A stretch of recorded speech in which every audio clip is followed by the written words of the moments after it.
a noisy bunch tonight. Good evening, ladies.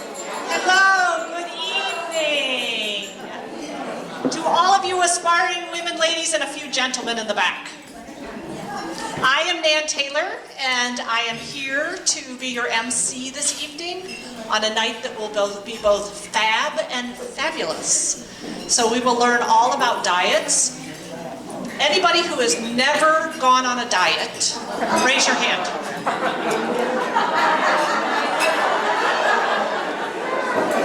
That's pretty remarkable, only 3. I want to know your secret. So we're also happy to welcome 40 new aspiring women tonight. So welcome to Aspiring Women. Our membership is over 2,000 now, and we are thrilled to have each and every one of you. You may know the ladies who tried to register for this night out, but found it already full. And if you do, please tell them that we do show it on public television, so they can see it on our public access station. We do. That lovely lady over there films it for us. The first people I would like to introduce are some guests who are representing the Nekoosa School District. Now, these are very special people and near and dear to my heart. They run the Backpacks for Kids program.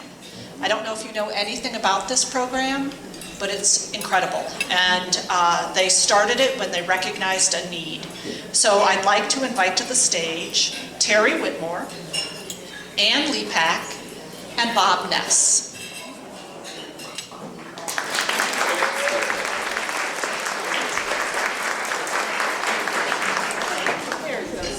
All right, thank you for having us here tonight.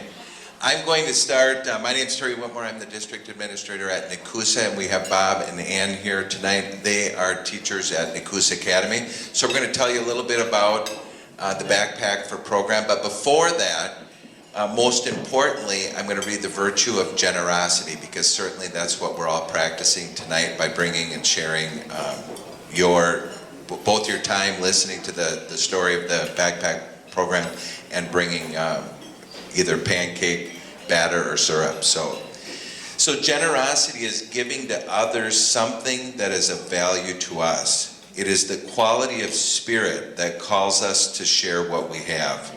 We also allow others to give to us. Every gift brings joy to the giver and the receiver. We all know that. Generosity helps us to give time and attention to the feelings, needs, and views of those around us. It springs from a sense of abundance and gratitude for the richness of life. We give cheerfully without expecting anything in return. Generosity encourages us to share the bounty. So we are practicing generosity when we willingly share with others. We give fully and freely. We listen to others with openness and receptivity. We take time each day to be grateful. We are cheerful givers, and we willingly receive all the bounties that life has to offer.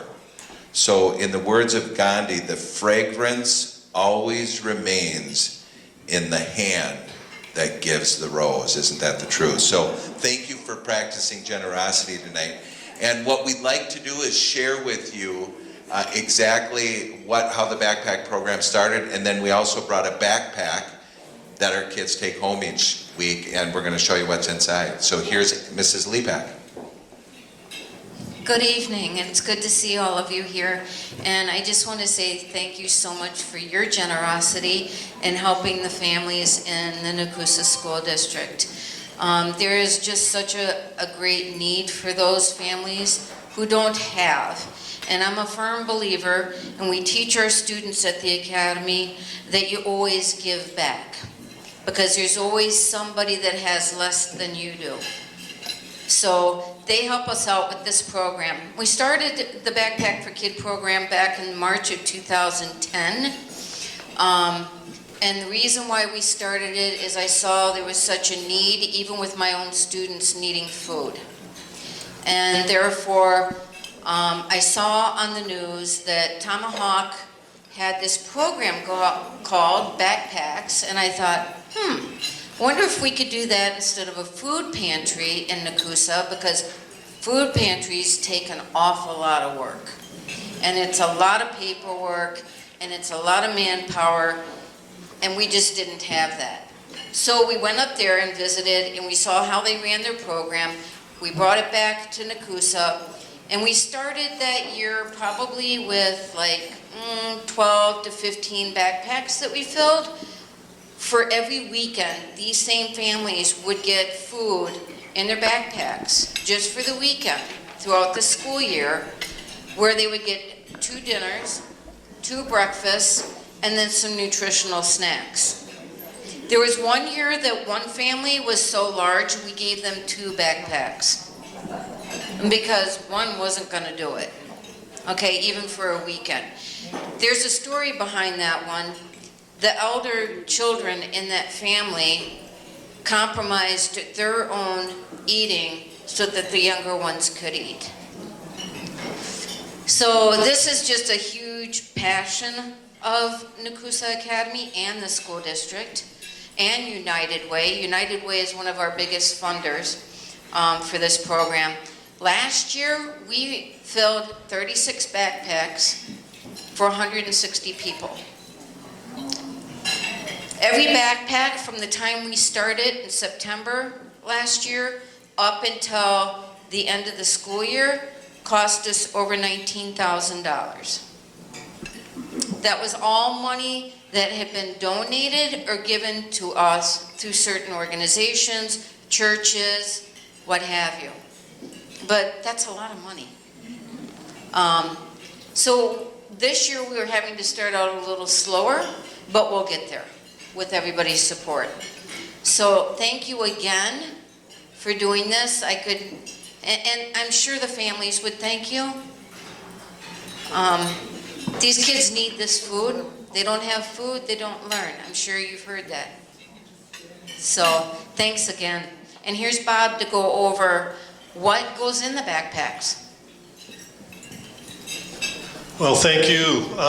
We have several items. Usually there's a breakfast item and snack items, and vegetables are generally the mainstay for these backpacks. Our snack item might be something like a club sandwiches. We have peach slices as an example. 2 cans of those. We have pasta for obviously spaghetti or whatever, sloppy joes, that type of thing. We have meatballs with tomato sauce.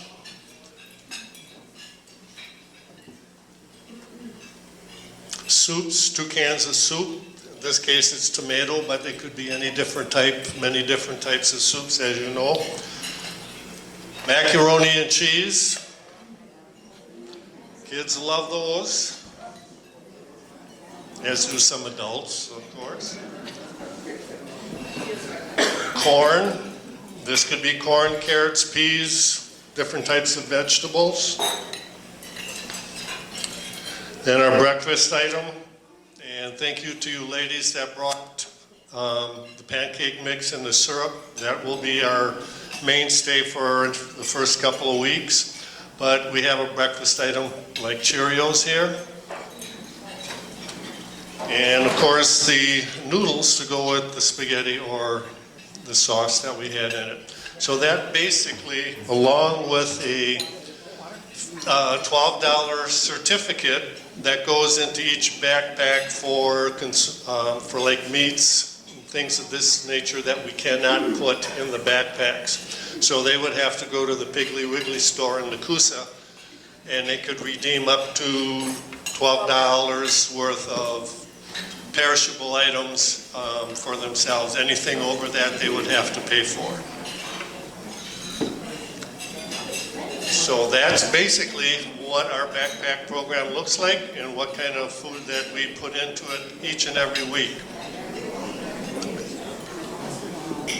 If I could say one more thing for Nakusa Public Schools, for those of you that are interested in volunteering, we always have opportunities. United Way does send in readers, and any of you readers at Humke? Reading mentors? Oh boy, we've got work to do with this group, not one hand. So please call the district office and we can get you set up to be a reading mentor.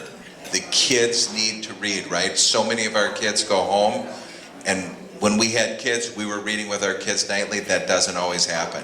So we try to get as much reading as we possibly can for our kids. So thank you again on behalf of the school district.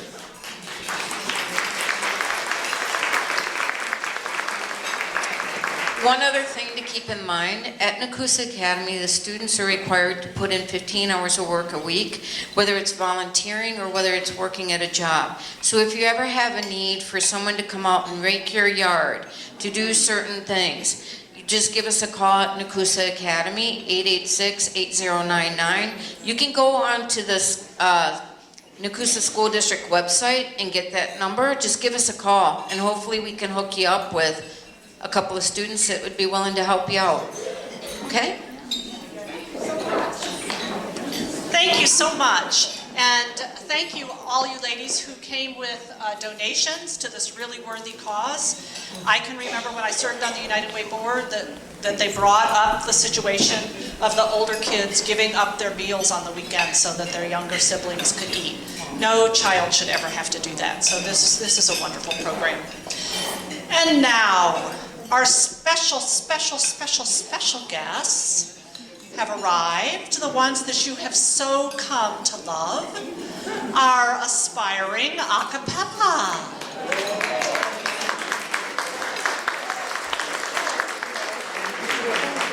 I have no idea what they're planning to sing tonight, so I am excited. If you don't remember, this is Peggy King. She is the, so I show you soprano? I am the tenor. The tenor. I sing the top part for it. Seems like that should be soprano. This is, Cindy Orzel. I sing lead. This is Rhonda Alft, who sings Baritone. And this is Kathleen Arndt, who we're so glad to see with, I don't know where I came up with that, Orminski. This is Kathleen Orminski, who no longer is using any crutches or a cane. Congratulations. And you sing bass. Go for it, ladies. Do you need this? Yes. Perfect. hello everyone. We are so happy to be here tonight, especially when we heard that the topic was going to be all about dieting. This is something that's near and dear to all of our hearts. We've been on a diet or two, and looking at the food that you're eating tonight, especially the dessert, I can't help but think about my mom. My mom's been gone for about 11 years now, but she was the most amazing cook and baker. And I came across a song that I think fits very well with the memories I have of my mom's cooking and how I like to think she contributed to my huggable, Rubenesque figure.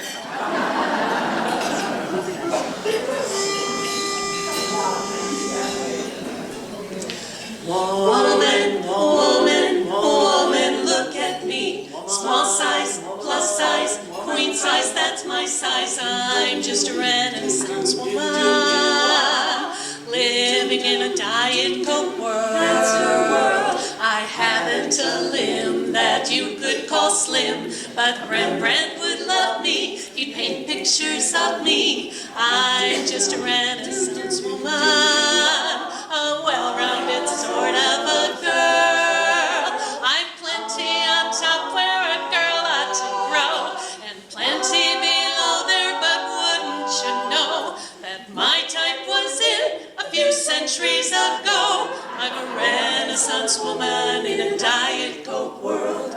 Won't you have pity on little old me? I choked on a carrot yesterday, and I couldn't help but think, that wouldn't happen with a donut. Those gals on TV look skinny to me. Those anorexic women, so like Richard Simmons. I eat a well-balanced diet. I've always got food in both hands. I don't like aerobics, I don't like to run, or even go walking out under the sun. But driving for ice cream is my kind of fun. I'm a Renaissance woman in a Diet Coke world.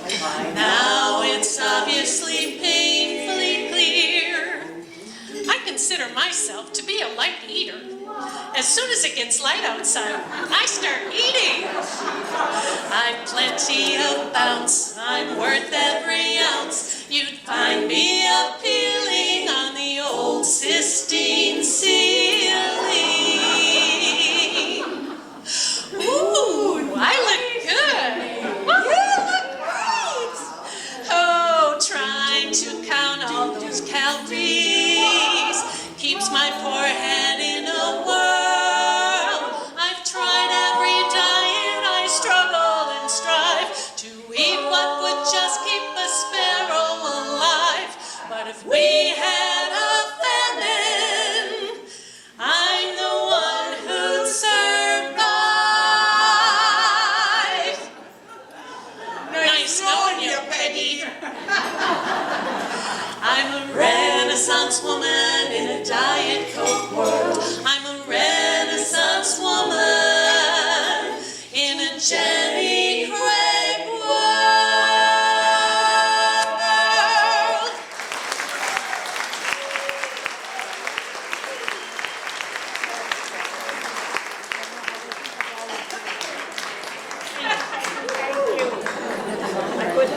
That was awesome. You're welcome.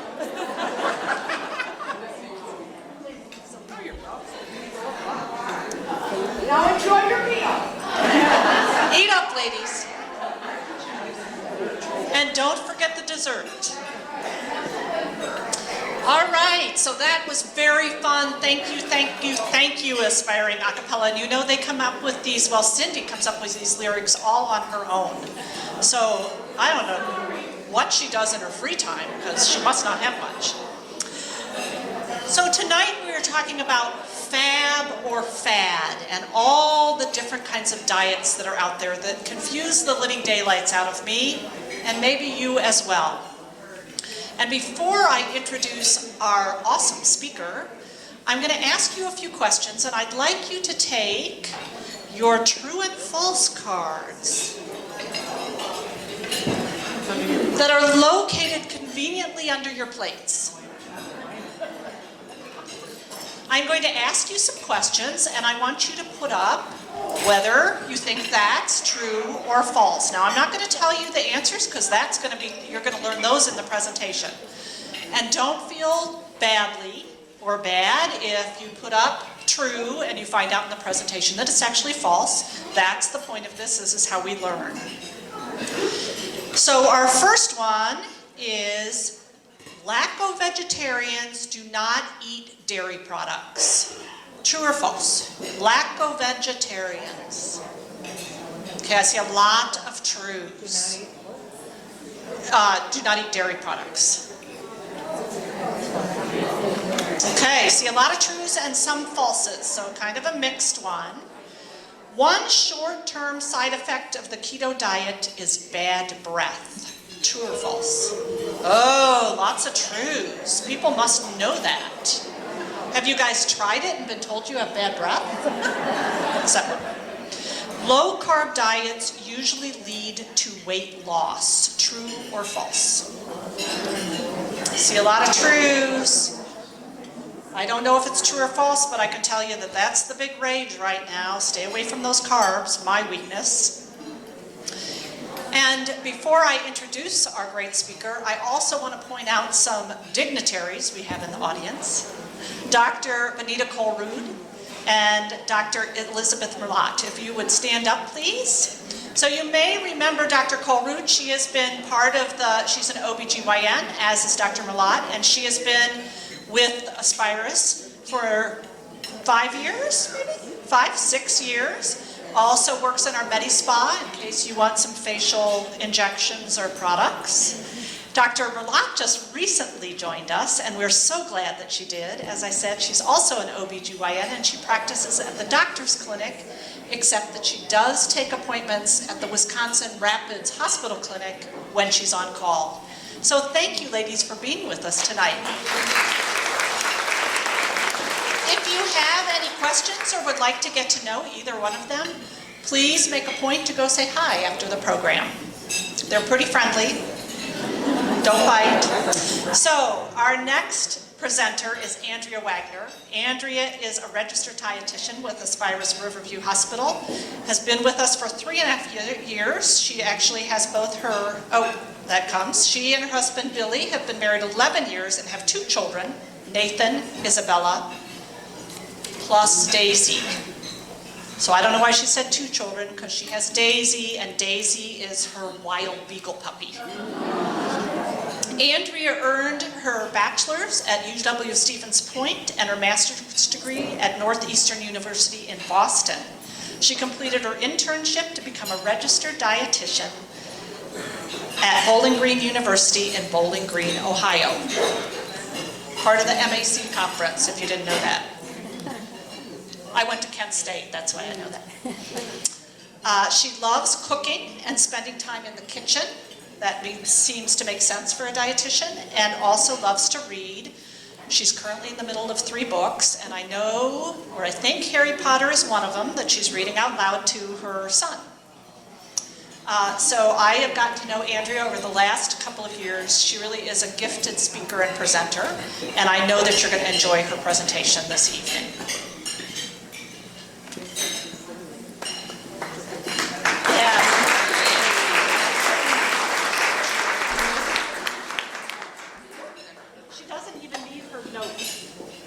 Well, hello.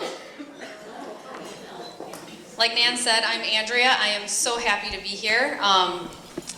If you've been to Aspiring Women in the past, I usually might give like a little 5-minute talk about how the food relates to the topic. Super excited that I am the topic today. So, talking about fat or fab, we're going to talk about how different diets impact our health. We're going to go through a lot of the diets that were kind of mentioned during the song. That was a great song, by the way. So Nan already kind of asked who's been on a diet, and only 3 people in this room said they were not on a diet ever in their life. So for those of you who said you were on a diet, as the slide says, you're in good company. 45 million people a year go on a diet. In 2004, Americans spent $46.3 billion on weight loss products. That was back in 2004. I guarantee that they have been spending a lot more than that now on weight loss products. The thing of it is, though, even though 45 million of us go on a diet a year, still 78 million adults are obese, and it's projected that half of the adults in America will be obese by the year 2030. That would be 115 million people. Nearly half of all Americans suffer from at least one chronic disease. Obesity itself is considered a chronic disease, but there's also diabetes, COPD, a number of other chronic diseases that a lot of us have. And Americans have shorter lives and poorer health compared to almost other high-income countries. That's not good. We're going on diets, we're trying to get better health, yet we're living shorter than other high-income countries. So what are we doing wrong, and what can we do about it? First of all, there's a ton of diets out there. Some of these might be familiar to you, some of them might not. There's probably a ton more diets out there that I just couldn't even fit on this slide. But there are a ton of diets out there, and we're going to try and break it down a little bit, talk about the pros and the cons. So a lot of the diets can kind of fit into some major categories. So up here we're showing that a lot of diets are considered low-carb diets. The keto, paleo, Atkins, South Beach zone diet. They've all kind of taken their turn on being the most popular one. Right now, I think keto is probably the most popular one. 20 years ago, it was probably Atkins or Zone or something like that, but they all kind of take their turn. Another popular dieting method right now is fasting. Intermittent fasting and the 5-2 fasting. We'll talk a little bit more about that if you're not familiar with fasting. There's a lot of weight loss programs, Weight Watchers, Jenny Craig, Nutrisystem. We're gonna dive into that a little bit, talk about the pros and cons. And then we're gonna talk about plant-based diets. There are a lot of diets, like it's listed here: Mediterranean diet, DASH diet, Mind diet, vegetarian, flexitarian, vegan, and we're gonna dive into the pros and cons of all of those. So starting right out with low-carb diets, the pros, they usually do lead to weight loss. So I think that was one of the questions that Nan asked. And yes, low-carb diets usually do lead to weight loss. The keto diet specifically helps control seizures in people with epilepsy. And that's actually where the keto diet came from. Way back in the 1970s, the keto diet was created for people with epilepsy. And then over the years, people have started using it more as a weight loss tool. Another pro to a low-carb diet is that it may help improve insulin sensitivity and lower our triglycerides. Triglycerides are a part of our cholesterol, if you're not aware of that. Some cons to the low-carb diet: they're hard to maintain. When you're cutting out whole food groups, it's hard to maintain that. You know, if you're cutting out all your breads, pasta, grains, cereals, a lot of your fruit, some starchy vegetables, that's where all your carbs are coming from, a lot of dairy. If you're cutting all that out, and then you go to a birthday party and you're like, well, son of a gun, I want a slice of cake. It's hard to maintain a low-carb diet. These diets can be high in saturated fat. Studies have showed us that, sorry, I keep throwing my hand in the slide. I can't talk without doing this. Anybody else like that? Studies have showed us that saturated fat increases our LDL cholesterol, which is the bad cholesterol, increases total cholesterol, and puts us at a higher risk for cardiovascular disease. So we do need to be cautious with saturated fats. Low-carb diets tend to be higher in fat, and high-fat diets can affect your gut lining, increasing your risk of chronic disease. So the thing about our gut lining, and I want to say this is newer research, we're just starting to talk a lot about the gut and gut health and how our gut affects our brain and the whole connection through it all. But what some research is showing us is that high-fat diets actually weaken our gut lining, which can allow inflammatory properties to get through our gut lining, cause inflammation in our body, and that puts us at a higher risk for chronic disease. Low-carb diets can be high in foods that have been proven to increase certain cancers. For example, there's a lot of research out there correlating red meat with colon cancer. So if you're eating a low-carb diet, you're probably eating a higher protein diet, and if you're eating a lot of red meat, that puts you at a higher risk for colon cancer. And then also, one of the cons to a low-carb diet is that these diets are low in fiber, polyphenols, and antioxidants. Fiber helps with digestion. You want to have fiber to keep you regular, but also eating fiber helps us create short-chain fatty acids called butyrate, and butyrate helps regulate our immune system. So that butyrate helps our immune system say, oh, that's bad bacteria, let's fight it. That's good bacteria, let's leave it alone. And without that butyrate, our bodies might just attack all but the bacteria, not knowing if it's good or bad. So it's really important to have that high fiber diet. Not to mention the polyphenols and the antioxidants. If you've been to a lot of aspiring women, there was way back when I did a little spiel on antioxidants and how important they are. They fight the free radicals in our body. And free radicals can come from the food we eat, the pollution in the air. Free radicals can come from anywhere. And all they do is they go in our body and they damage cells. And antioxidants fight those free radicals. So we definitely want to have a lot of antioxidants in our diet. To go a little bit more in depth on some of those low-carb diets, the keto diet, it's called keto because it puts your body into ketosis, and that's when your body starts breaking down fat for energy, making ketones instead of using glucose for energy. The typical keto diet is 75% fat, 20% protein, and 5% carbohydrate. But if you were to go out there and Google keto, you might find 5 different variations. That just is the most typical breakdown of macronutrients for the keto diet. Fat, protein, and carbohydrates being macronutrients. Some foods that are included in the keto diet, as you see here, meats and eggs, the low-carb veggies, high-fat dairy, nuts and seeds, low-carb fruits, avocado and berries are listed here. Tomato is kind of in that category, but for when it comes to fruit, that's it. Low-carb sweeteners and then the fats that are listed. The foods that are limited or avoided, all grains are avoided on the low carb diet, or on the keto diet. High carb veggies, your potatoes, your squash. This time of year, I don't know what I'd do without a good butternut squash. Legumes, so all of your garbanzo beans, black beans, pinto beans, not to mention lentils and split peas, all of those are avoided. Sugar and sugar sweetened products, most fruits, so again, other than the avocado, berries, and tomato, no other fruits are allowed, and then alcohol. I don't know who had a drink tonight and likes a drink with supper, but that's out on the keto diet. Some of the short-term side effects. When your body goes into ketosis and you're using that fat for energy, one of the side effects of that is bad breath. That was another question to Nan. So if you said bad breath was a sign of, I can't remember exactly what the question was, but the answer is yes, bad breath.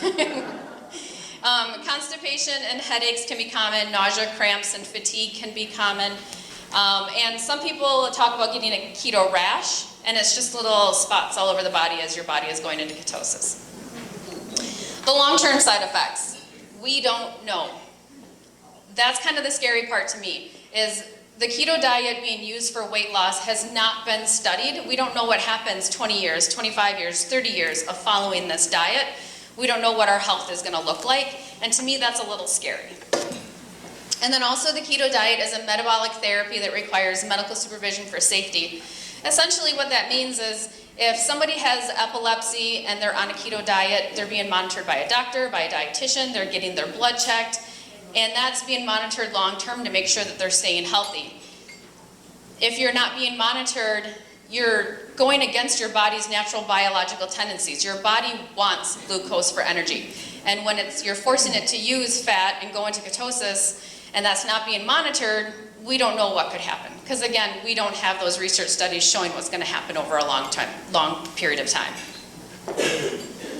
Some pictures of the keto diet, because even though I've given probably more cons than pros, I do think these pictures are beautiful. But you'll notice there's a lot of eggs, avocado, nuts, the fatty fish, the higher fat foods, and then some green vegetables as the basis of the diet. Just some resources that I have throughout the slides to show you where I got some of the information from.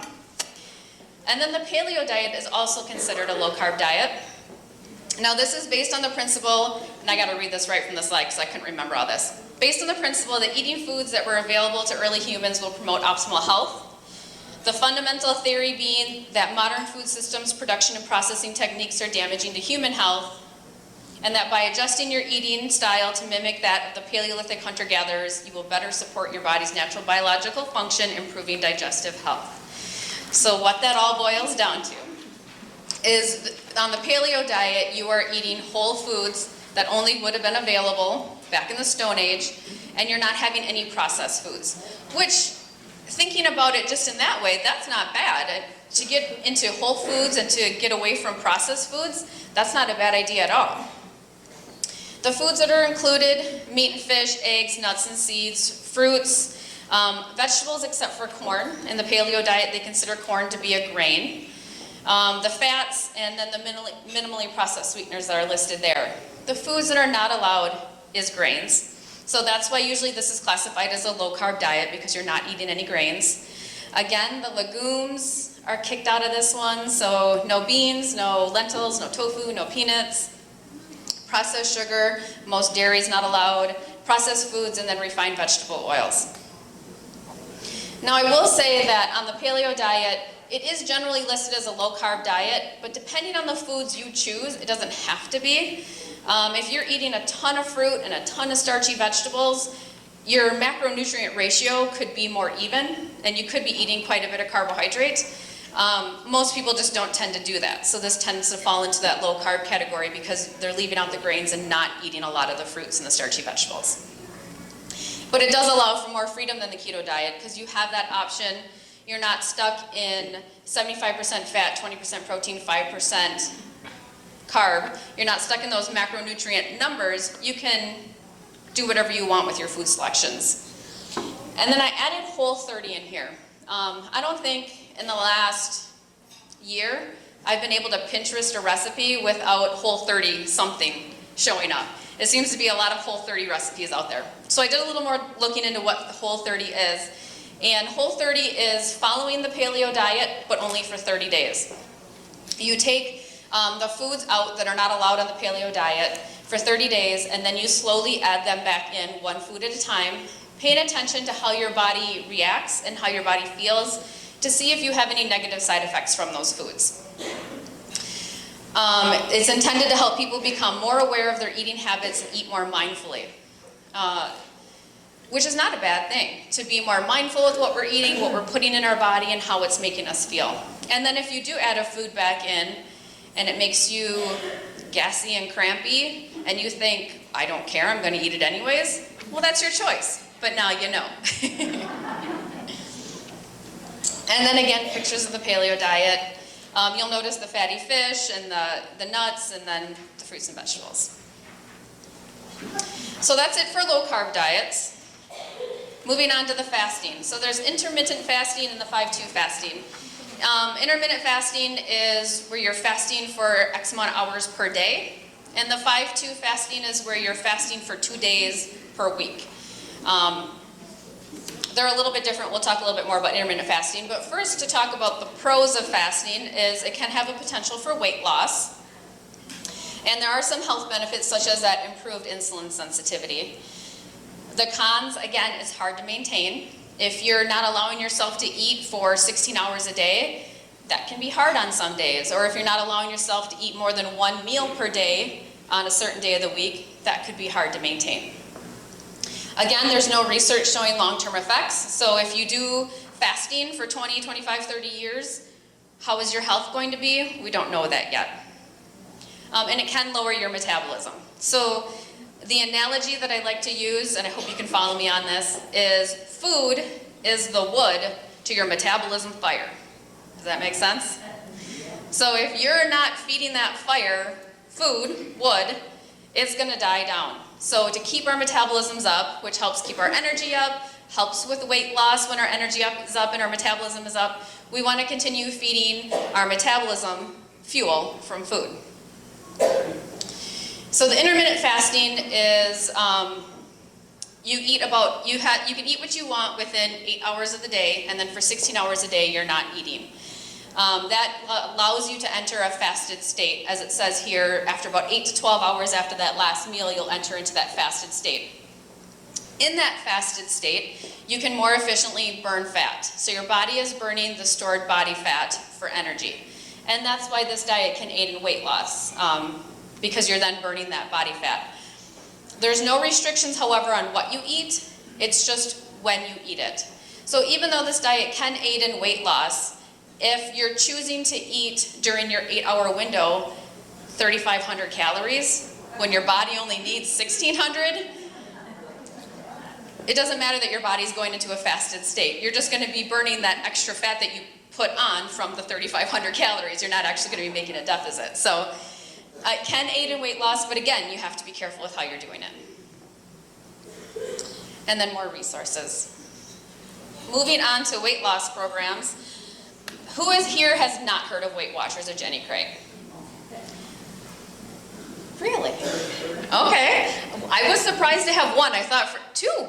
I thought for sure there would be not a single hand. But they're pretty popular. A lot of commercials on TV. I know a lot of people who have tried them over the years. The pros to a weight loss programs is low guesswork. So they're going to lay it out and they're going to say, this is exactly what you need to do. Now you just need to follow it. And that some people prefer it that way. And there's a community of like-minded people. So the person sitting next to you is on the same program, they have a similar goal, they have a similar mindset, and for some people that support and that camaraderie is what they need to keep their motivation to have that weight loss that they're looking for. And it can be a great thing to have that support system. Some of the cons to the weight loss program is that they can be expensive. Depending on the program, there are different prices, and depending on how long you're going to be on that program, if you're going to be on it for life or not, that can become very pricey. And that you may be limited to the options, your food options may be limited to what's on the program. So for example, like with Jenny Craig and Nutrisystem, they have specific foods that you then purchase from them. Well, what if you're not in the mood for the food that you're supposed to eat that night for supper? You're restricted to what's on that program. To talk a little bit more about Weight Watchers, just so we can hash it out here, it's a point-based system, and each person is given a total number of points per day. They get to spend those points any way they want on food. So you can spend your points on broccoli, you can spend your points on cake. I guarantee you the cake is going to be worth more points than the broccoli though. On Jenny Craig, it's pre-planned meals that they have a weight loss expert sit down with you, determine based on your goals, your height and your weight, what your calorie needs are, and then they're going to have specific meals that fit into that calorie bracket for you. They do have one-on-one support and counseling, which some people also find very beneficial to have that one-on-one contact with somebody that's able to help them with any concerns or questions or things that they might have. And WeightWatchers.com and JennyCraig.com can give you more information on that. So then I want to talk about plant-based diets, and there's a lot of them that we're going to cover. You'll see quick in this presentation that I'm super excited about plant-based diets. So the Mediterranean, Dash, Mind, Vegetarian, Flexitarian, Vegan are the plant-based diets that we'll talk about. The pros to a plant-based diet, they are nutritious and safe. The plant-based diet is the only diet that I am comfortable in saying that it is safe, because based on the research and the potential health risks, the plant-based diet is the one that's going to actually improve your health as opposed to put you at risk for something. Weight loss, plant-based diets have been shown to aid in weight loss and then help you maintain a healthy weight. Plant-based diets are high in fiber, polyphenols, and antioxidants, those three things that we already talked about. So we know we need fiber for digestive health and to help our immune system and to help our gut lining. The polyphenols, which honestly, when it comes to nutrition research, we are just tapping the surface on what polyphenols are and what good they can do for our body. We are learning more on that all the time. And then again, those antioxidants that are fighting free radicals. Proven to reduce your risk of chronic disease and reverse some signs of chronic disease. Plant-based diets are proven to help prevent certain cancers. And plant-based diets are environmentally sustainable. We didn't talk about sustainability with the other diets, but sustainability is becoming a hotter topic. People are talking about it more and more. When I was in college in the early 2000s, we didn't talk about food sustainability. Now there's an actual full course in the dietetics program on food sustainability. So this is something that we're talking and learning more about. I read an article, and I read it last winter, so forgive me, I don't remember the specific numbers. But it talked about in the year 2050, what the projected world population would be, and how if we continue to eat the diets that most of us are eating now that are higher in meat, how we won't be able to feed at least half the population. The land resources for animals, the water resources that are needed for animals just won't be available. And so it's not sustainable to continue eating a high meat diet, but to move towards a plant-based diet, because those resources will be available to feed the population in 2050. I think it was 2050. Like I said, I'm close. And then no foods are off limits. So on a plant-based diet, there's no list of foods that you have to avoid. There's going to be recommendations, of course, on foods that you want to eat more often than others, but there's no foods that you have to avoid. The little asterisk there, though, is because on a vegan diet, that's a 100% meat-free diet. So if you're doing vegan specifically, meat would be off, or animal products would be off limits. But other plant-based diets, there are no restrictions. Some of the cons of a plant-based diet, people rely mostly on home-cooked meals. Not a lot of restaurants are tailored to plant-based diets. Most meals come with kind of the meat as a centerpiece and then the rest of your food around it. And so a lot of people who follow a plant-based diet eat at home most of the time. So for somebody who eats out often and goes to restaurants often, that's a little bit of a learning curve to first learn some skills in the kitchen, meal planning, grocery shopping, and kind of getting on board with that as you're transitioning to a plant-based diet. And then invalid perceptions. Not often, but there has been one or two times where I would say something to somebody about a vegetarian diet, and I get somebody that goes, "You're just eating rabbit food." Well, yeah, I'm eating fruits and vegetables, and so do rabbits, but there's nothing wrong with that. And look at how cute they are. Really? Come on. So that is something that moving to a plant-based diet, you could potentially hear at some point. So the first plant-based diet is the Mediterranean diet. It has been shown to aid in weight loss, provide cancer prevention through its anti-inflammatory properties, help reduce the risk of cancer reoccurrence, and help reduce the risk of heart disease and diabetes. Now, all of this information comes from a 20-plus year study that was done from the countries around the Mediterranean Sea, looking at their lifestyle, their eating habits, looking at everything, and learning that this is the benefits that they're getting from their lifestyles and eating habits. So the foods that are included, with the Mediterranean diet, it is a little more prescribed, in where it's telling us that daily we want to have the vegetables, fruits, nuts, seeds, legumes, potatoes, whole grains, breads, herbs, spices, fish, seafood, and extra virgin olive oil. That's a ton of awesome food to have for one day. And then in moderation, you're having the poultry, the eggs, the cheese and the yogurt, and then rarely you're having the red meat. On the Mediterranean diet, the foods that you're avoiding are added sugar, refined grains. So if you're eating white bread, you'd want to switch to whole wheat bread. Trans fats, refined oils, processed meats, and highly processed foods. Processed meats are lunch meat, hot dogs, brats, sausages, those types of meats. It's not saying you can't have the fresh meats. And highly processed foods, if you pick up a package off the shelf and you can't pronounce any of the ingredients, that's the highly processed food. Which I think we all know we should be avoiding. I think that's pretty common these days. The Mediterranean diet has an awesome food pyramid.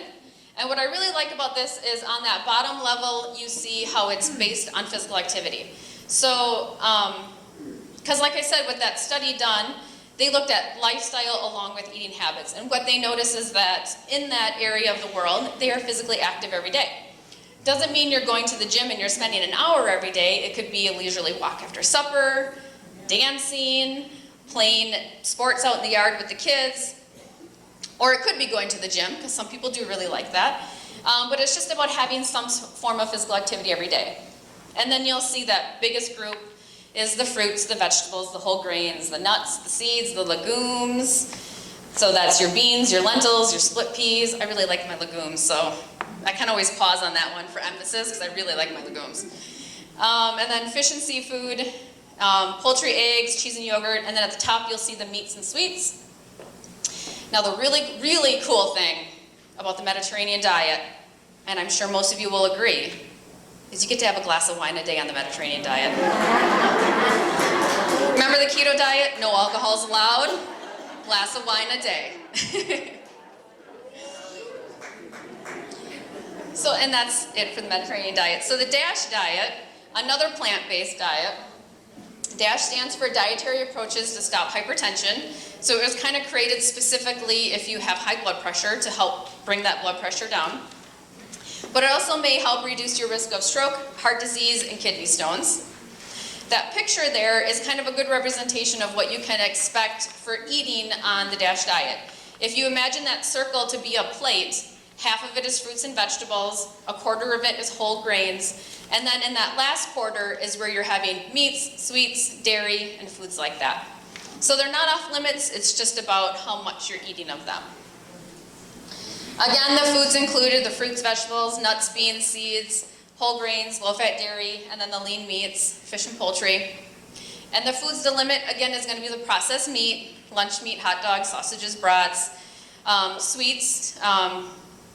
You're limiting them. You still get to occasionally have a slice of cake. It's not that you can never have it. Refined grains, again, if you're having white bread, switching to whole wheat, sugary drinks, and salt. The next diet is the MIND diet, and that's the Mediterranean diet and the DASH diet kind of combined together. And what some research is showing us is that this specific eating pattern actually can help reduce your risk of Alzheimer's disease. Exactly. If you know anybody who has ever had Alzheimer's disease, you know what a terrible disease that is. I don't wish that upon my worst enemy. So it's amazing that we have this diet that can actually help us prevent from getting it.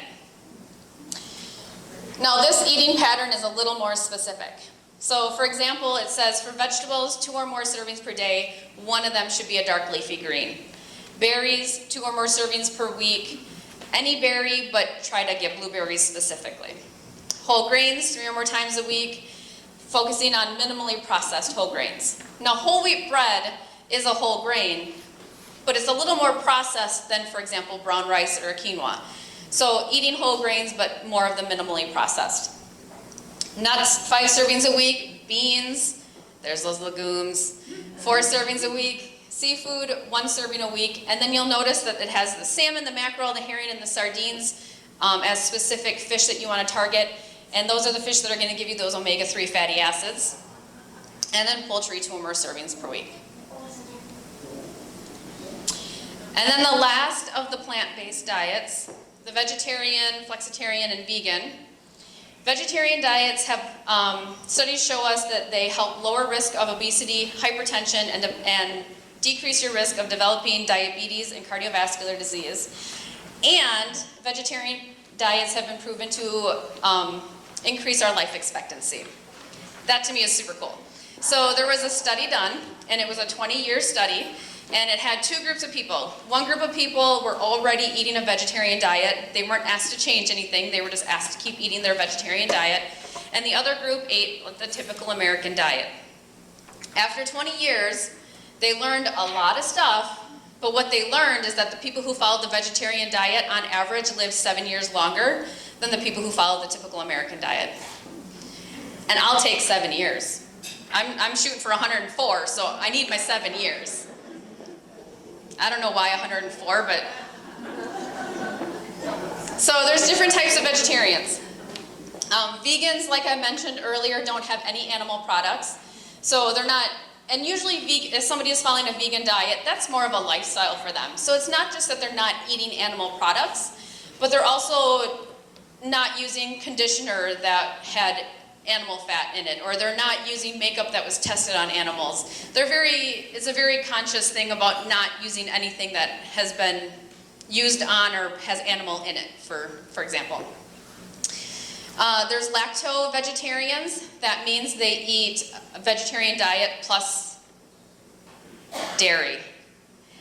I had a mind freeze. I had to look at the slide on that one to be sure I was saying it right. So no meat, no eggs, but vegetarian plus dairy.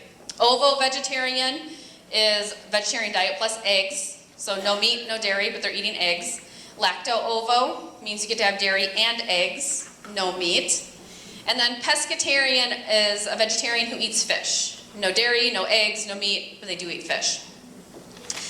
And then, and that lacto-vegetarian, that was one of the questions too. So if you said, yes, they can eat dairy, you got that one right.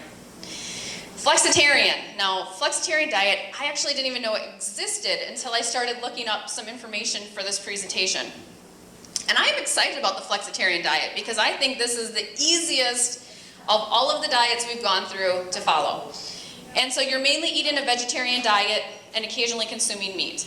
And it doesn't matter what kind of meat. You could eat a vegetarian diet 6 days a week and on the 7th day you're like, I'm having a burger. Cool, you're a flexitarian. Or it could be salmon, or it could be whatever. But it's not saying you're eating a specific kind of meat or anything like that. You just occasionally get to eat meat. So this quote, I don't know, I think it's kind of funny. I said it to somebody at work and they're like, yeah, that's not funny. But so it says, we should all be eating fruits and vegetables as if our lives depend on it. Because they do. And to me, that was kind of funny. But you know, as we talked about the benefits of a plant-based diet, there are health benefits. And so yes, fruits and vegetables do help our lives and we could live 7 years longer potentially. That quote was by Dr. Michael Greger. He wrote a book called How Not to Die. My son really does not like the title of that. He's like, Mom, I don't get it. I'm like, don't worry about it. It's an interesting read. If you want to get even more in depth on the research of what foods affect chronic disease and things like that, it's a decent read. and the resources for plant-based diet. So, the big question, which diet is the best? Honestly, when it comes to weight loss, there is no one best diet. Every diet that we talked about had pros and cons. So really what you want to ask yourself is, what are your goals? Is your goal strictly just weight loss? Is your goal weight loss, but you also need to manage your diabetes? Or you have a high risk of, we'll just use diabetes. You have a high risk of diabetes in your family and you're trying to prevent from having diabetes. What are your goals? Are you just starting to run for the first time and you're gonna run a 5K? Are you trying to eat for performance? What are your goals? That is the first step in determining which eating pattern, which diet is going to be the best for you. Is it safe? Does it improve my health? You know, as we talked about the different diets, like I had said, the plant-based diet is the only one that I feel comfortable saying is safe because of all the health benefits, when the other diets have potential health risks. But talking to your doctor, looking at your goals, determining if it's safe and if it's going to improve your health. Does it make you feel good? Mentally, physically, and socially. If you're on a diet that you hate, but you're losing weight, so you're like, yeah! But then your friends want you to go out to eat, and you never can because the foods at that restaurant are not on your diet. Are you socially happy? Are you happy all around? Is it making you feel good all around? And can you stick with it long term? Like we had said with the keto diet, there's no research showing us what happens 20, 25, 30 years from now. But if you want to lose weight and you want to maintain that weight loss, whatever diet you're choosing, really it needs to be a lifestyle change. It needs to be something you're going to do for 20, 25, 30 years. Because if you're doing it for 6 months to lose weight, and then you stop, and you go back to your old eating habits, all that weight's going to come right back. Anybody ever been through that before? Yeah, I think we all have to learn that lesson the hard way at least once, right? So is it something that you can stick with long term? A healthy, sustainable eating plan has several common elements. Whole foods, made from nature, not highly processed, mostly plants, and it allows for your favorite foods in reasonable portions and frequency. So you can have a piece of cake. That's been my thing all presentation, cake. I don't know why. So you can have that piece of cake and you don't feel bad about it because you've been eating a healthy diet 6 days a week, and on the 7th day you're having a slice of cake. And you're not on a diet that says you can't have it because you get to eat all the foods you want. It's just about the right frequency and portion sizes. Now I wanted to add in here the 2015-2020 Dietary Guidelines for Americans because this is a good resource as to what the USDA is recommending for us to eat. And I also wanted to, so let's get into this. So a healthy eating pattern accounts for foods and beverages with an appropriate calorie level. So right from the beginning it's saying the calorie level that's appropriate for you. So they want you to, if your body needs 1,600 calories, they want you to have 1,600 calories, not 2,600 calories. So that's what they're first starting out with. And then talks about eating a variety of vegetables from all the subgroups. Dark green, red and orange, there's those legumes again.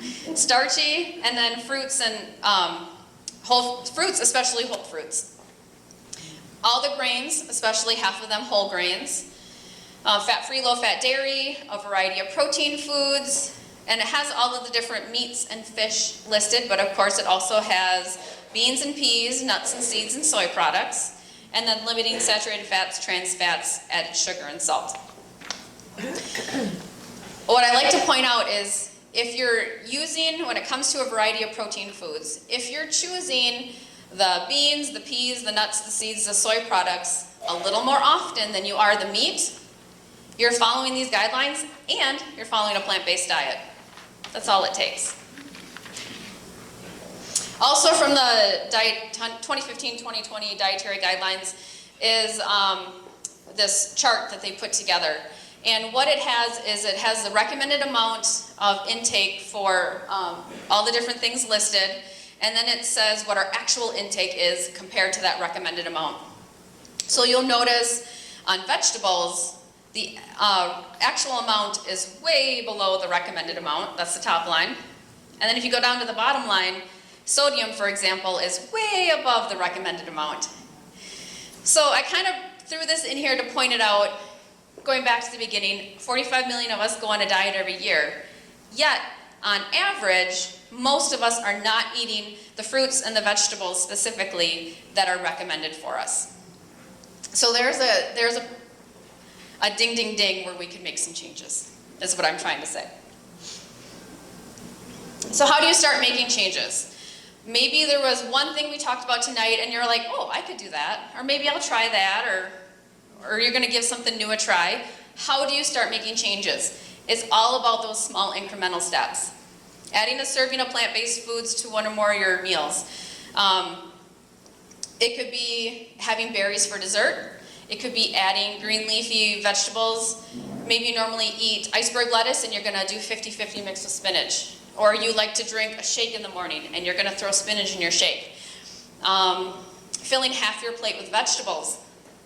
If your plate normally is meat and then vegetables, flip it around. Have vegetables and then meat. You're not getting rid of any of those foods that you like. It's just about that different portion size. Replacing a sugary drink daily with water.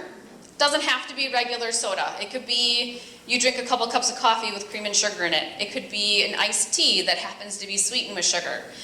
Replacing one of those drinks with water can be a change. And then connecting with your food. People who connect with their food and eat mindfully also tend to have a lower weight. Ways to connect with your food can be preparing more meals at home. You have complete control when you prepare it at home. You can add all the different ingredients that you like best. You can control for added sugar, added salt. Maybe you want to do something crazy and try a brand new vegetable. You have complete control when you're at home. Attend a farmer's market. I can't remember where I read it at, but it said that in America, kids these days don't know where food comes from. In central Wisconsin, we might not have that problem as much, but in bigger cities, kids don't know that carrots grow in the ground. They have no clue, no idea. So if you're not on a farm, if you don't have a garden, take your kids to a farmer's market. Let them meet the farmer. Let them learn a little bit about it. Connect with that food in a way. And then another example would be planting herbs in a window pot. Same thing, you're getting to connect with that food. You're growing this basil that you're then going to use in your pasta, and having that connection and that mindfulness about what you're doing with your food. From this health.gov is another little smart swaps, and they had a ton more than these. I just put a couple on a slide. But it said, for example, fruit products with added sugar, switching to just some fruit. If you're eating the refined grains, again like the white bread, switching to whole grains.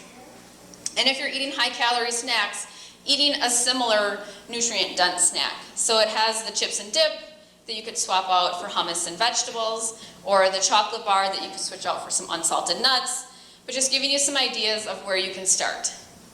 And whenever I'm talking about changes that you can make to your diet, I'm not expecting anybody to leave here and be like, whoa, throw out the chips, throw out the chocolate, can't eat any of that ever again. It's about making one small change here and there, getting used to it, and then maybe making a second change. So healthy eating is not about eating perfect. I know a lot of dietitian friends out there. There's not a single one of us that eats perfectly. We don't expect you to eat perfectly. It's all about, like we said before, 80-90% of the time you're eating those healthy foods, and then the other 10% of the time you're having cake. And that's okay. So I want to leave you with, try new foods, have fun with it, and allow yourself a little grace when it comes to the foods you're choosing. Any questions?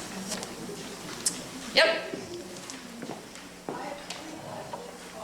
First one is the dangers of the farm-raised shrimp and salmon that are out there because of what they're fed. The second one is Hold on. Repeat that first question.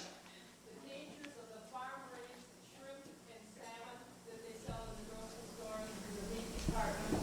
And the next one is, are there anti-inflammatory foods specific for anti-inflammatory? And what about the TV commercials for those weight loss places? They all look like they're going to be an answer to any problem commercials like Weight Watchers and that? Dr. Cher? Everybody knows that one. Okay, so your first question was the dangers of farm-raised, like fish and shrimp and things like that. This is what I have to say about it. If your only option is farm-raised and you're gonna eat it once a week, I would not be concerned. If you have that option to get fresh water, by all means do it. I wouldn't want you to stop eating something that is considered healthy just because you can't get the healthiest form of it. Does that make sense? Second question, anti-inflammatory foods. Yes, the Mediterranean diet, let's see if we can back it up here. All of these foods on the foods included list are considered anti-inflammatory foods to an extent. Some are definitely going to be higher than others, but if you're eating that combination of foods, you are getting anti-inflammatory properties in those foods. Yep. And the last question was, what specifically were you asking about, Dr., like programs like Dr. Cher? Okay. So I actually just learned today. Okay, so any of you know the Dr. Cher commercial where they say, "Do you know the secret?" Okay, so I just learned today what the secret is. So this is very timely for your question. From what I understand, with like Dr. Cher and I think Slim Me One is another program out there, it's kind of like Whole30 in a sense, where they limit the types of foods that you can eat and when you can eat them, and then slowly over time you get to add food back in, but then they tell you how often you're able to eat those foods. Has it been shown to provide weight loss? Oh yeah, I mean there's a ton of people on those commercials that are successful and they've lost weight. I also found out today that 1 month on Dr. Cher is $1,500. So there's that. So again, when we're talking about can you maintain it long term? Is it something that you can do long term, still eat some of those foods that you really like, just less frequency, smaller portions? Dr. Cher's program works from what I hear, but I would consider it more in that like Whole30, kind of how we talked about that, where it might not be something that you can maintain long term, and it's definitely expensive. Yes? What kind of oils do you recommend? Like cooking oils? Well, olive oil and canola oil are both monounsaturated fats, which most of us, if we're eating a typical American diet, are not getting enough monounsaturated fats. But peanut oil, avocado oil, grapeseed oil, any of those would be good. Olive oil and canola oil tend to be the easiest to cook with.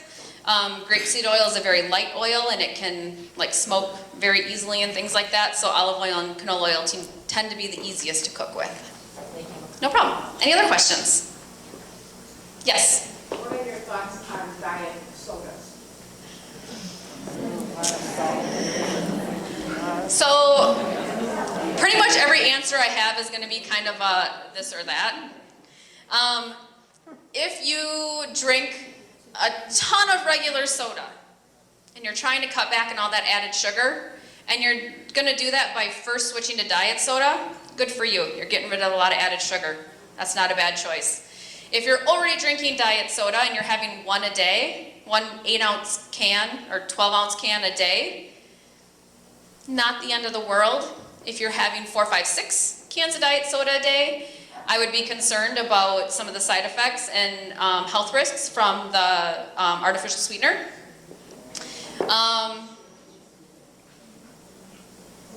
Does that answer your question? I'm sorry to say that when it comes to nutrition, there's very often, well, do you have a chronic disease? How often are you doing it? Most things are okay as long as you're not doing them too much. You had a question? Can you use extra virgin olive oil for salads and Yes, yep.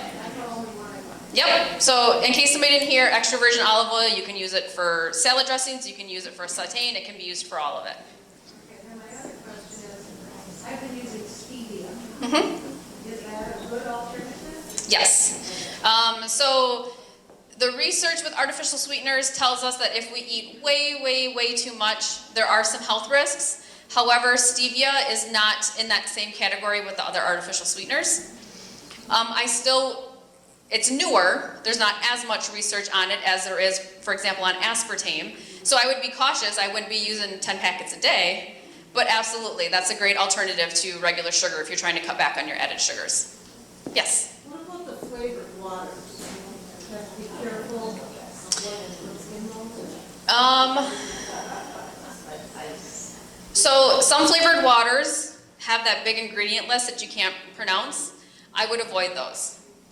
But there are flavored waters out there that don't have that big ingredient list. They have maybe ascorbic acid, which is vitamin C, and like 2 other ingredients. Absolutely, go for it. Propel or something like that, you know, specifically, or would you recommend any good flavored waters? Dasani makes a good flavored water. It's just 2 ingredients. Dasani. Propel I'm not super familiar with to answer that question specifically. Yes? If you are watching salt intake because of blood pressure, and you're able to see you're watching the glucose, what can the pathways say? So her question is, you're watching your salt because of high blood pressure, but you're also watching your sugar intakes because of a high hemoglobin A1C. Fruits, vegetables, hummus, legumes. Hummus is actually made from garbanzo beans, which are legumes, but yeah, fruits and vegetables. Yes, fruit has sugar in it, but it's a natural sugar, it's not an added sugar. So unless you are on a very specific diabetic diet where you're avoiding all carbohydrates in between your meals, fruits and vegetables are an excellent snack. Yeah. I've got a couple chronic diseases that include a lot of inflammation. What fruits do you recommend? Any, especially berries. So all, Berries and bad things about bananas. no. No. Bananas are higher in carbohydrate, they're a little higher on the glycemic index. But if we're just talking about like the phytonutrients, the antioxidants, the vitamins, the minerals, there's nothing wrong with bananas. You had a question? Going back to the flavored water, I had heard that the carbonation is not necessarily a good thing, especially for children. If you shouldn't be giving children especially the seltzer waters. So in terms of children, that I'm not sure of. There is some newer research out there though that does say that carbonated beverages can mess with our gut flora. And you know, we talked a little bit about gut health and our gut lining, and I'm sure you've heard out there, there's lots talking about now with our microbiome and things like that. There is a little research out there saying that carbonated beverages can damage that gut flora, but that's all I know on carbonated beverages. Yes, in the back. This is sort of a segue. Can you talk a little bit about pro and prebiotics, Sure. kombucha and stuff like that? So pre and probiotics are good for our gut flora. They help maintain that healthy bacteria, and they don't let the bad bacteria overgrow. I read an article, and when it comes to research, when you're reading one article, it's hard to know if that's really true or not, or if it's biased opinion, but I read one article that said that too much probiotic can be bad, and that you'd want to maybe consult your doctor, your dietitian, to make sure you're not getting too much probiotic.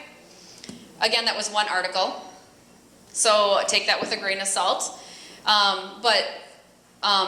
Yogurt that has live active cultures, the kombucha that you mentioned, kefir, those are all good foods that you can get those pre and probiotics from just from eating.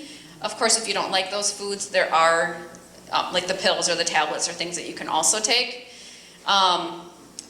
Real, like homemade sauerkraut that you have fermented yourself is an excellent source of those probiotics. You don't find that very often, you can't buy it at the store, but if you're so inclined as to make your own sauerkraut. Does that kind of answer your question? Okay. Any other questions? Yes? So sourdough bread is considered a refined grain. It's not necessarily bad, you just want to eat whole grains more often than you're eating the sourdough bread. Yep, your back's to me, but I see your hand.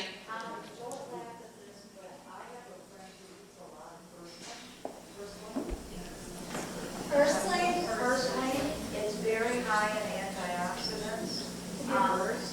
Yeah, you know it's right. A lot of times behind the senior sidewalk cracks. It is very research nutrition, and I did have a lady next to me, to my left, look it up for me, and they just couldn't say enough about it. What is it again you're talking about? Purslane, P-U-R-S-L-A-N-E.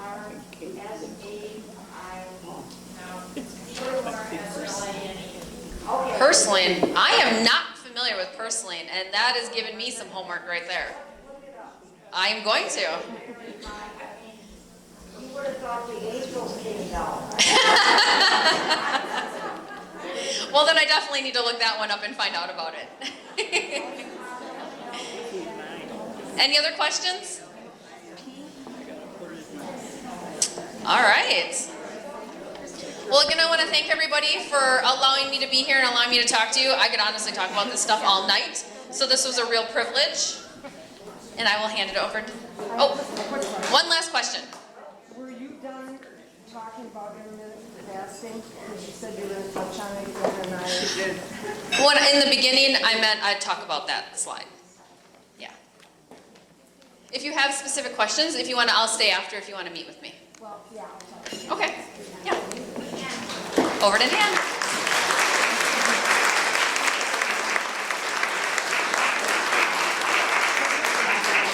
That's also called spurge, which a lot of us grow in our gardens. Oh. The spurge that we grow in our gardens, it blooms either pink or yellow.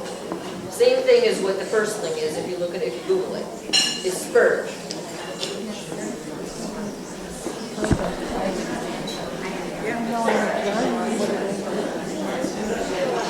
Hey, Andrew,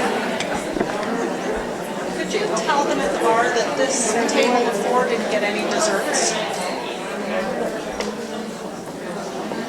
I always have a winner. Seriously, I think we didn't. We didn't get a winner. Wasn't she great? Let's give Andrea a big round of applause. I want you to know too that Andrea brought one of her biggest fans. Her mom is here with her. So we have another treat for you. Tonight I'd like to introduce Kelly Meadow. She's going to wrap up our presentation tonight. She's a registered nurse and a clinical staff educator with Aspirus Riverview Hospital. And in fact, I know she looks young, but she's actually going to celebrate her 25th anniversary with Aspirus Riverview this Thursday? Yeah, 25 years. Thank you, Kelly. Thanks for being part of the Riverview family. Kelly was instrumental in bringing aromatherapy to our hospital and is here to tell you a little bit more about how aromatherapy can help patients.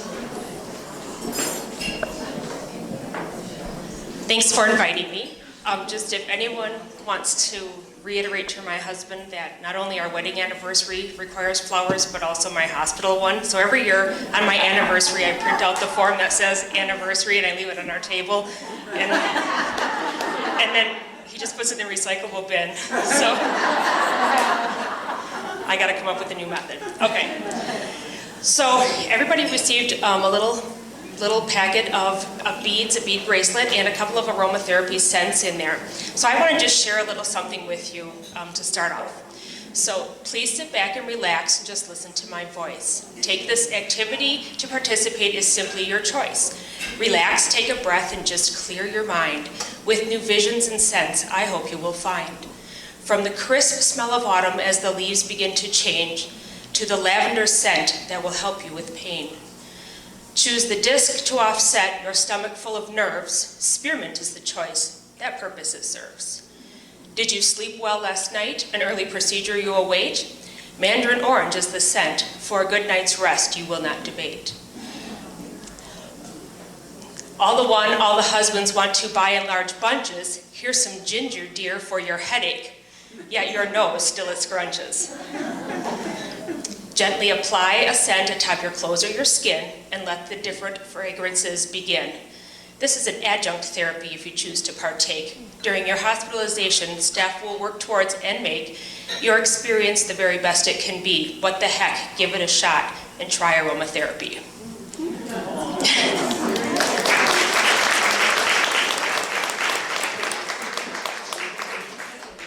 So I'm a better nurse.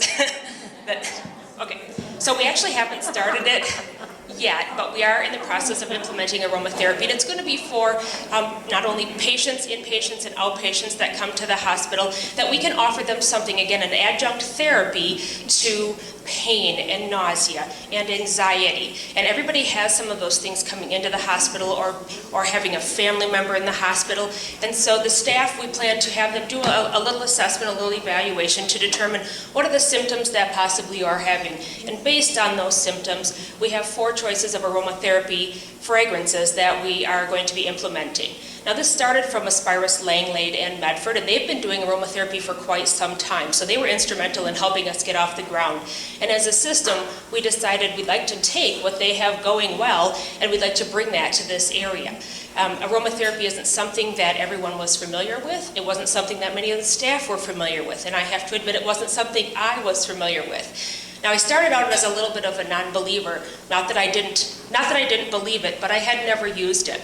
And so upon getting started, I had my boss Jane Walzak and my coworker and myself all wear different fragrances of aromatherapy because we wanted to test how does it make us feel, what were our symptoms today. And so we each picked a different fragrance to wear for the day. And we tested, is it too strong for someone? Is it making me feel better? Is there anything that I get, any benefits, any side effects that I'm feeling? And so at the end of the day, we had smelled each other copious times. Close working environment. And all I kept saying was, I just don't know because I can't smell anything. I can't smell myself. I had smelled every part of me that I could, and nothing was fragrant, and I was wearing the lavender scent. So I went home that night and I thought, I'm just gonna see if my husband smells me, if he says like I smell like anything. So I was changing into my pajamas and he said, oh, what's that patch on your chest? And I had forgotten I had it. And I said, oh, we have these new aromatherapy patches and can you smell me? Come over here and can you smell me? And he said, no, I can't smell anything. And I thought, these darn things just don't work. Only to realize I hadn't taken the cover off.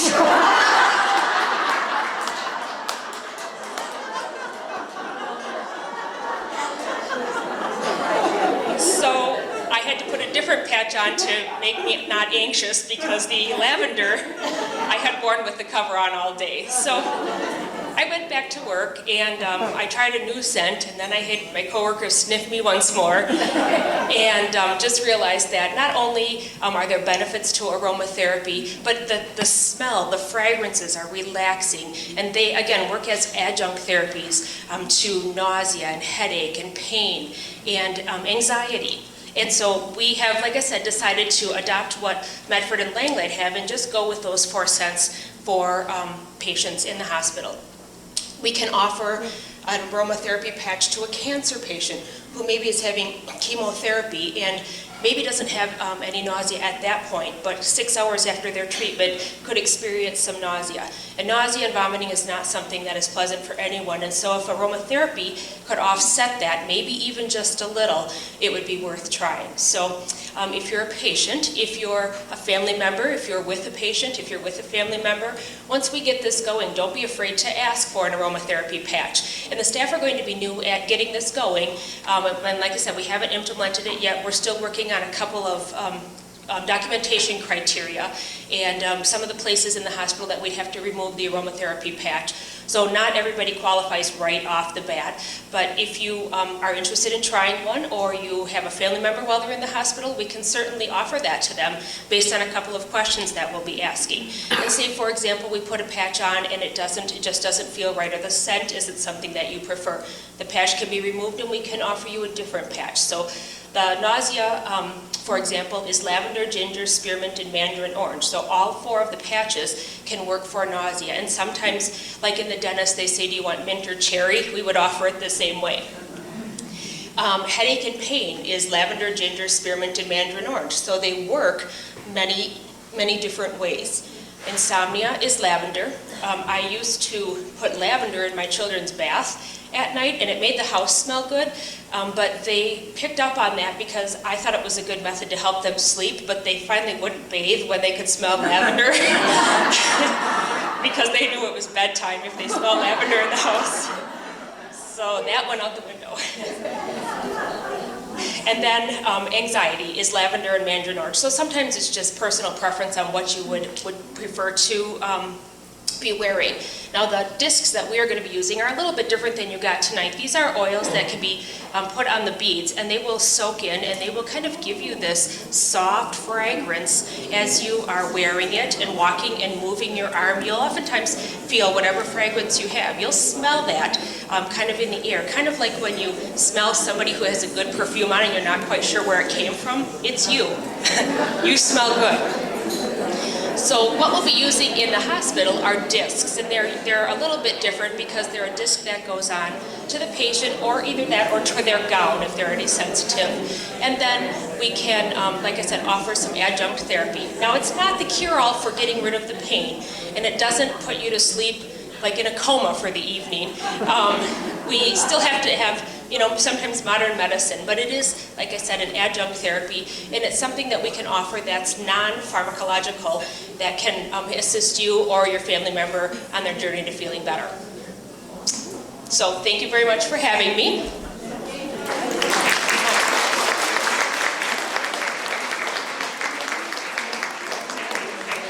You had a question? Have they found anything to help with migraines? Well, headaches, I don't know if they consider migraines in the same category as headaches because they can be classified differently, but this is not a plug, but we do have a good neurologist that just started. I don't know if I want you to try it. Yeah. I can't even get the lid off my patch. So I know they classify the migraines and the headaches differently in some of the treatments, and headaches sometimes are just more global. Migraines are a little bit more specific. You're welcome. Yes? I heard that peppermint is good for people with congestion and breathing. Yep.